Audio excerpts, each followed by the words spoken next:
नमस्कार दोस्तों, YouTube channel Ravi LLB में आपका स्वागत है। आज के वीडियो में हम महिला अधिकारों के विषय में जानकारी देने वाले हैं।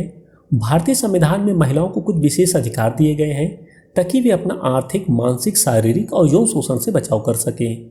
आज महिलाएं पुरुषों के साथ कदम से कदम मिलाकर काम कर रही हैं। अंतर्राष्ट्रीय स्तर पर हमारा देश खेल से लेकर शिक्षा, तकनीक, विज्ञान के क्षेत्र में आगे बढ़ रहा है। इस प्रगति में पुरुषों के साथ महिलाओं का भी उतना ही योगदान है। महिलाएं प्रगति कर रही हैं और वे आगे बढ़ना चाहती हैं। घर हो या दफ्तर, हर जगह उनका दबदबा नजर आता है। पर इसी समाज में महिला उत्पीड़न, स्त्री देश, महिलाओं का मानसिक और शारीरिक शोषण, लिंग भेद जैसी समस्याएं भी मौजूद हैं और बहुत सी महिलाओं के लिए ये सब उनके जीवन का हिस्सा बन चुका है। पर अगर जीवन में आगे बढ़ना है तो इन बाधाओं को पार करना होगा। भारतीय संविधान में महिलाओं की सुरक्षा और समता से जुड़े कुछ अधिकार दिए गए हैं जो महिलाओं को सशक्त बनाते हैं। पर अधिकांश महिलाओं को अपने अधिकारों की जानकारी न होने की वजह से पीछे रह जाती हैं। महिलाओं से जुड़े विशेष अधिकारों को जानने के लिए वीडियो को अंत तक देखिए और यदि अभी तक आपने हमारे चैनल को सब्सक्राइब नहीं किया है तो चैनल को सब्सक्राइब कर लीजिए और बेल नोटिफिकेशन को प्रेस कर लीजिए ताकि आने वाली नई वीडियो मिले आपको सबसे पहले। तो आइए शुरू करते हैं। यौन शोषण से रक्षा का अधिकार। अगर किसी महिला के साथ कार्यस्थल पर उसका यौन शोषण होता है तो वह यौन शोषण अधिनियम के तहत शिकायत दर्ज करा सकती है। कंपनी की आंतरिक preventive of sexual harassment committee को 3 महीने के भीतर जांच करके अपना फैसला करना होता है। अगर कंपनी दोषी पर कोई कार्रवाई नहीं करती है तो कंपनी के खिलाफ भी कार्रवाई का प्रावधान है। आप अगर कमेटी के फैसले से संतुष्ट नहीं हैं तो आप जिला स्तर पर शिकायत समिति के सामने भी शिकायत दर्ज करा सकती हैं। नाम न छापने का अधिकार।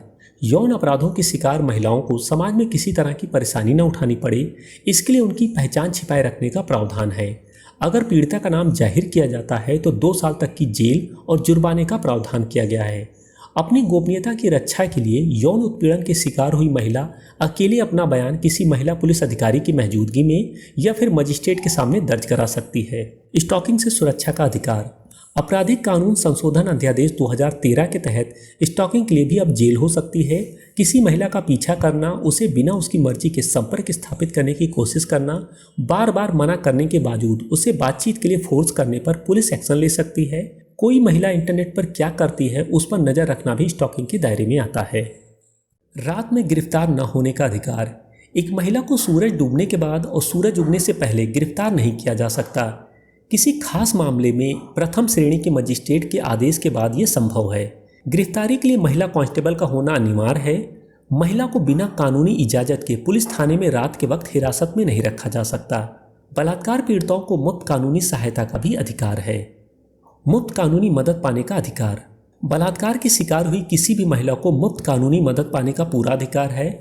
स्टेशन हाउस ऑफिसर SHO के लिए जरूरी है कि वे विधिक सेवा प्राधिकरण को वकील की व्यवस्था करने के लिए सूचित करें। गरिमा और शालीनता का अधिकार। किसी मामले में अगर आरोपी एक महिला है तो उस पर की जाने वाली कोई भी चिकित्सा जांच प्रक्रिया किसी महिला द्वारा या किसी दूसरी महिला की उपस्थिति में ही की जानी चाहिए। कहीं भी FIR दर्ज कराने का अधिकार। सुप्रीम कोर्ट के निर्देशानुसार पीड़ित महिला किसी भी थाने में अपनी शिकायत दर्ज करा सकती है, घटना चाहे जिस भी थाना क्षेत्र में हुई हो। एक बार FIR दर्ज हो जाए और मजिस्ट्रेट की आगे की जांच रिपोर्ट दायर हो जाए तो उसे संबंधित थाने में स्थानांतरित किया जा सकता है। महिलाएं ईमेल व चिट्ठी के जरिए भी अपनी शिकायत दर्ज करा सकती हैं, ऐसा उस परिस्थिति में जहां महिलाएं स्वयं थाने तक जाने में सक्षम नहीं। घरेलू हिंसा के खिलाफ अधिकार। घरेलू हिंसा सुरक्षा अधिनियम मुख्य रूप से पति, पुरुष लिव इन पार्टनर या रिश्तेदारों द्वारा एक पत्नी, एक महिला लिव इन पार्टनर या उसके घर में रह रही किसी भी महिला जैसे माँ या बहन पर की गई घरेलू हिंसा से सुरक्षा के लिए बनाया गया है। अगर किसी महिला के साथ घरेलू हिंसा जैसा अपराध हो रहा है तो वो खुद या उसकी ओर से कोई अन्य व्यक्ति भी शिकायत दर्ज करा सकता है। यह हिंसा मौखिक, आर्थिक, मानसिक, शारीरिक किसी भी रूप में हो सकती है। मातृत्व अवकाश का अधिकार। मातृत्व अवकाश कामकाजी महिलाओं के लिए सुविधा नहीं बल्कि उनका अधिकार है। मातृत्व लाभ अधिनियम के तहत प्रसव के बाद 6 महीने तक मातृत्व अवकाश का प्रावधान है। इस अवधि के दौरान महिला के वेतन में किसी प्रकार की कोई कटौती नहीं की जाती है और वो फिर से अपना काम शुरू कर सकती है। समान वेतन का अधिकार। समान वेतन का अधिकार हर महिला का हक है। समान पारिश्रमिक अधिनियम के अनुसार अगर बात मजदूरी या वेतन की हो तो लिंग के आधार पर किसी के साथ भेदभाव नहीं किया जा सकता है।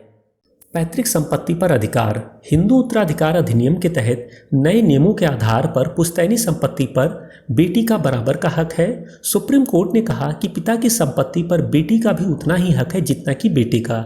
हिंदू उत्तराधिकार संशोधन अधिनियम 2005 के वक्त चाहे बेटी के पिता जिंदा रहे हो या नहीं, बेटी को संयुक्त हिंदू परिवार में बेटे के बराबर संपत्ति पर हक मिलेगा।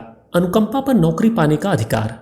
पिता की आकस्मिक मृत्यु के बाद बेटियों को भी अनुकंपा पर नौकरी पाने का अधिकार है।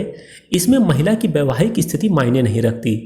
मद्रास हाईकोर्ट ने 2015 के अपने ऐतिहासिक फैसले में कहा कि अगर नौकरी रहते पिता की मृत्यु हो जाती है तो विवाहित बेटी को भी अनुकंपा के आधार पर नौकरी पाने का अधिकार है। उम्मीद करते हैं दोस्तों आज का वीडियो आपको पसंद आया होगा। यदि वीडियो पसंद आया तो लाइक करें, शेयर करें, कमेंट करें। और यदि अभी तक आपने हमारे चैनल को सब्सक्राइब नहीं किया है तो चैनल को सब्सक्राइब कर लीजिए और बेल नोटिफिकेशन को प्रेस कर लीजिए ताकि आने वाले नए वीडियो मिले आपको सबसे पहले। तो मिलते हैं एक नए वीडियो में, तब तक के लिए नमस्कार।